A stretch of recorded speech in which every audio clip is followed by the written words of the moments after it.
Hello दोस्तों, स्वागत है आपका अपने यूट्यूब चैनल विजन एकेडमी में। दोस्तों, आज मैं आपके लिए लेके आया हूँ पिछले वर्षों में पूछे गए पॉलिटी के बेस्ट क्वेश्चन, जो आपके आगामी परीक्षाओं में बहुत ही महत्वपूर्ण साबित होने वाले हैं। तो दोस्तों, अगर आप मेरे चैनल पर नए आए हैं तो चैनल को सब्सक्राइब कर लें और वीडियो को लाइक और शेयर करना ना भूलें। तो चलिए दोस्त, शुरू करते हैं। यहाँ पहला क्वेश्चन दिया है कि वर्ष 1975 में आपात स्थिति के समय भारत के राष्ट्रपति कौन थे? Option A Morarji Desai, option B Fakhruddin Ali Ahmed, option C VP Singh या ऑप्शन डी इंदिरा गांधी। तो इसका आंसर हुआ ऑप्शन बी फखरुद्दीन अली अहमद। 1975 में आपात स्थिति के समय भारत के राष्ट्रपति फखरुद्दीन अली अहमद जी थे, और उस समय हमारे देश की पीएम कौन थी? तो वो थी इंदिरा गांधी जी। चलिए दोस्त, नेक्स्ट क्वेश्चन देख लेते हैं। नेक्स्ट क्वेश्चन, संविधान के किस संशोधन द्वारा मतदान की आयु 21 वर्ष से घटाकर 18 वर्ष कर दी गई? ऑप्शन ए 61वें संशोधन, ऑप्शन बी 64वें संशोधन, ऑप्शन सी 63वें संशोधन या ऑप्शन डी 60वें संशोधन। तो इसका आंसर हुआ ऑप्शन ए 61वें संशोधन। संविधान के 61वें संशोधन द्वारा जो मतदान की आयु है वो 21 वर्ष से घटाकर 18 वर्ष कर दी गई थी, और ये कब हुआ था? तो ये हुआ था 1989 में। चलिए अब नेक्स्ट क्वेश्चन देख लेते हैं। यहाँ दिया 10 अप्रैल 2017 को लोकसभा ने संविधान के 123वें संशोधन विधेयक 2017 पारित किया। यह विधेयक किसको संवैधानिक स्थिति देना चाहता है? ऑप्शन ए राष्ट्रीय मानवाधिकार आयोग, ऑप्शन बी राष्ट्रीय पिछड़ा वर्ग आयोग, ऑप्शन सी राष्ट्रीय वित्त आयोग, ऑप्शन डी राष्ट्रीय महिला आयोग। तो इसका आंसर हुआ ऑप्शन बी राष्ट्रीय पिछड़ा वर्ग आयोग। चलिए अब नेक्स्ट क्वेश्चन देख लेते हैं। किस संशोधन के तहत भारत के संघ लोक सेवा आयोग की स्थापना की गई थी?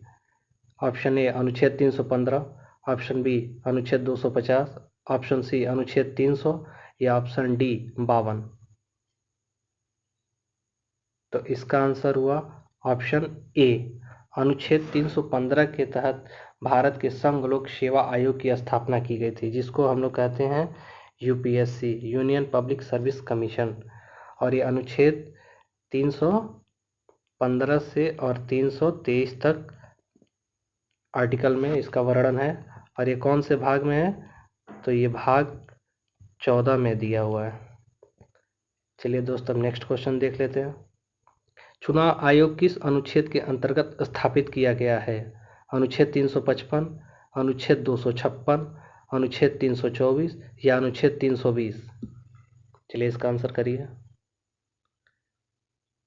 तो इसका आंसर होगा ऑप्शन सी अनुच्छेद 324 के तहत चुनाव आयोग का स्थापित किया गया है।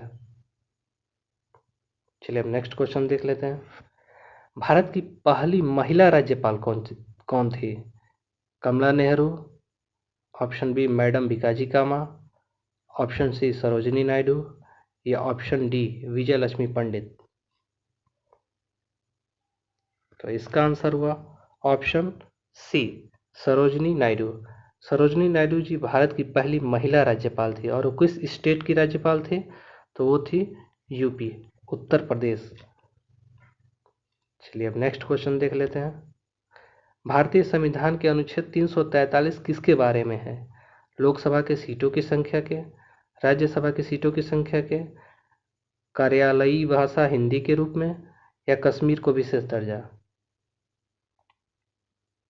तो इसका ऑप्शन सी अनुच्छेद 343 कार्यालयी भाषा के रूप में हिंदी होगा।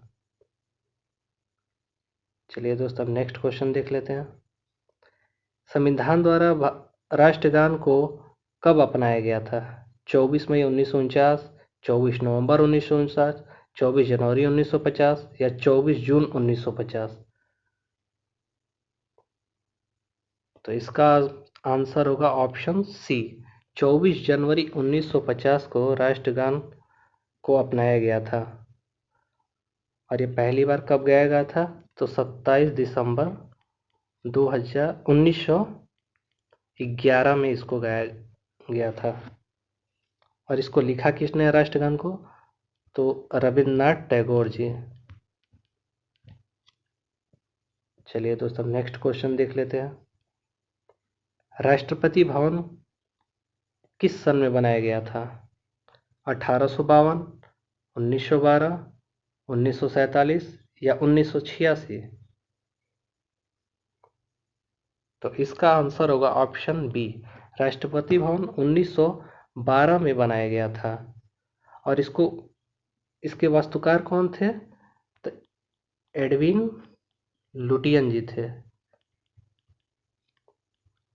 और ये राष्ट्रपति का आधिकारिक निवास होता है। और ये कहाँ स्थित है? तो ये रायसेना हिल पे स्थित है। तो चलिए दोस्त नेक्स्ट क्वेश्चन देख लेते हैं। निम्नलिखित में से किससे मौलिक कर्तव्यों को अपनाया गया है? फ्रांसीसी संविधान से, भारतीय संविधान, स्पेनिश संविधान या यूएसएसआर संविधान से? तो इसका आंसर होगा ऑप्शन डी, यूएसएसआर संविधान से मौलिक कर्तव्यों को अपनाया गया है। चलिए हम नेक्स्ट क्वेश्चन देखते हैं। संविधान सभा के पहले अस्थायी अध्यक्ष कौन थे? भीमराव अंबेडकर, जवाहरलाल नेहरू, राजेंद्र प्रसाद या डॉक्टर सच्चिदानंद सिन्हा? तो इसका आंसर होगा ऑप्शन डी, संविधान सभा के पहले अस्थायी अध्यक्ष डॉक्टर सच्चिदानंद सिन्हा जी थे। चलिए दोस्तों नेक्स्ट क्वेश्चन देख लेते हैं। आपातकाल के दौरान निम्नलिखित बुनियादी अधिकारों में से किस एक को छोड़कर बाकी सभी रद्द कर दिए जाते हैं? पहला, संगठन की स्वतंत्रता, दूसरा, बोलने की स्वतंत्रता, तीसरा, व्यक्तिगत स्वतंत्रता या चौथा, बिना शस्त्र के संगठित होने की स्वतंत्रता? तो इसका ऑप्शन होगा ऑप्शन सी, आपातकाल के दौरान व्यक्तिगत स्वतंत्रता को छोड़कर बाकी सभी अधिकारों को रद्द कर दिया जाता है।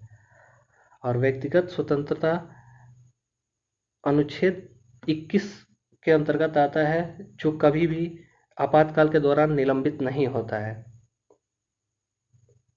चलिए दोस्तों नेक्स्ट क्वेश्चन देख लेते हैं।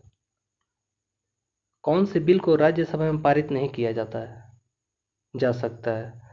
संविधान संशोधन का बिल, साधारण बिल, बुनियादी बिल या पूंजी बिल? तो इसका आंसर होगा ऑप्शन डी, पूंजी बिल। पूंजी बिल को राज्यसभा में पारित नहीं किया जा सकता है। और पूंजी बिल को ही हम लोग कहते हैं धन विधेयक कहते हैं। और ये किस आर्टिकल के अंतर्गत आता है? तो आर्टिकल 110 के अंतर्गत आता है। चलिए दोस्तों नेक्स्ट क्वेश्चन देख लेते हैं। भारतीय संविधान के किस अनुच्छेद के अंतर्गत किसी नागरिक के मौलिक अधिकारों का उल्लंघन हो रहा है तो वह उच्च न्यायालय जा सकता है?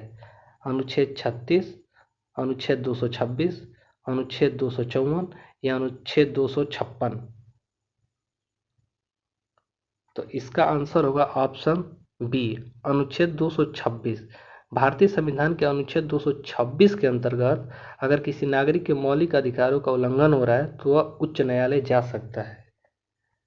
चलिए दोस्तों नेक्स्ट क्वेश्चन देख लेते हैं। ये दिया है कि राज्यसभा के सदस्य होने के लिए किसी भी व्यक्ति की उम्र कम से कम कितनी वर्ष होनी चाहिए? ऑप्शन ए 18, बी 30, सी 36 और डी 24? दोस्तों एक बार वीडियो को लाइक शेयर करते हैं। तो इसका आंसर हुआ ऑप्शन बी 30। राज्यसभा के सदस्य होने के लिए किसी भी व्यक्ति की उम्र कम से कम 30 वर्ष होनी चाहिए। चलिए दोस्त इसी के साथ हम बताते हैं लोकसभा के सांसद का चुनाव लड़ने के लिए आपका कितनी उम्र होनी चाहिए? तो उसके लिए 25 वर्ष होनी चाहिए। और विधायक का चुनाव लड़ने के लिए तो उसके लिए भी 25 वर्ष होनी चाहिए। और सर्वोच्च न्यायालय का मुख्य न्यायाधीश, सुप्रीम कोर्ट का अगर मुख्य न्यायाधीश का रिटायरमेंट का उम्र कितने वर्ष होती है? तो 65 वर्ष होती है। तो दोस्तों ये थे आज के पॉलिटी के इम्पोर्टेंट क्वेश्चन दोस्तों हमें कमेंट बॉक्स में लिख के बताएं आज का वीडियो आपको कैसा लगा, और वीडियो को ज़्यादा से ज़्यादा लाइक और शेयर कर दें।